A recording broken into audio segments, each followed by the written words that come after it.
ငါ့အိမ်မှာတောင်းသားဆိုင်ဘုတ်ကလွယ်ပြီးသူများဘာမှမရှိမှတ်တာ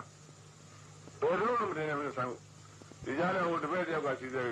ပညာကွန်တက်တဲ့ဆိုင်ဘုတ်တင်မလို့ဆွေကျော်အိဆာတွေကမိတ်ဆွေကအဖဆရာကြီးဦးမြခင်ကဘာလို့လဲငါတန်ချရတယ်သွားအောင်စားတော့ဟမ်မလာဘူးတော့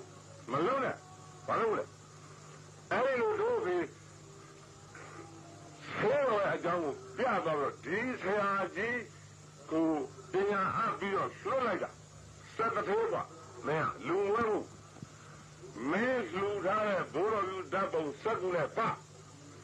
ဖယောင်းမိုင်းကစက်ကူဆဲလိတ်ယူတာရောဆေးတော်ကတော့ဂုဆက်ငါသိရင်မင်းလာနဲ့ကြလိုက်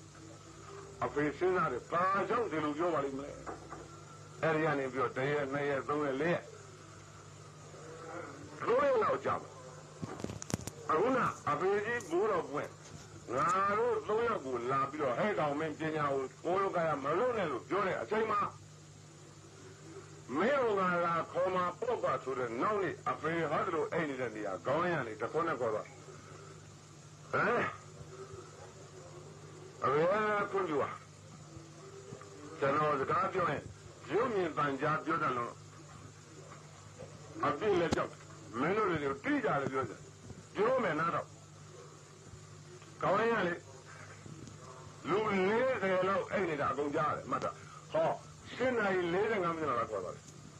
အဲ့တော့ဖိုးဟာလို့တခေါက်နဲ့ခေါ်လိုက်တယ်အဲ့ဒီလိုခေါ်လိုက်တဲ့အချိန်ကမှအပေကဘေးမှာအမြဲရှိတယ်အပေနားမှာ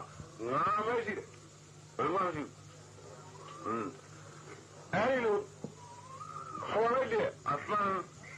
အပေကြားလာတဲ့ချက်တွေမျက်စိစိုက်ပြီးတော့မျက်တောင်မကပဲနေသွားတာကိုယ်ထဲမှာအယိုးကြီးနဲ့ကြတဲ့ချိန်ခါမှာအရှင်ဖြစ်နေတဲ့မျက်စိကအဲ့ဒီရှင်ကသွားဖြစ်တယ်မှန်လားကိုင်း3ရက်လောက်လည်းအကြာအဖေထုတ်လက်ကြဆိုမြင်မှုပဲလက်ကြထွက်ရမှာဆိုရင်ငါကြိုင်ကြိုက်တာတခါနည်းနည်းတော့ဝင်ရိုက်တယ်အယိုးအဖေမထွက်နိုင်အောင်ဆိုပြီးခြေလုံးလေးငါချက်ထားတယ်အယိုးခြေလုံးတင်ဖိနေကြဘူးတော့ဘာမှမလုပ်အဲ့ဒီမှာအဖေတတိယလာကွယ်နဲ့ည7 နာရီ15မိနစ်အဖေတို့နော်တောင်းကြီးပြိုလာသလိုမချိမက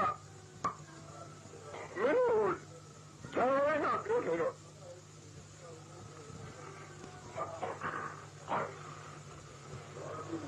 အဲ့တော့ငါမပြောရဘူးလို့အဲ့လိုပြောပြီးတော့တို့မောင်စမန်တွေကိုခိုးရတဲ့အောင်လို့က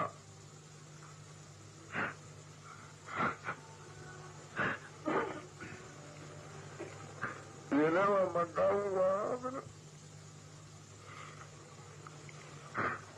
မင်းတို့မခံစားလို့မတာ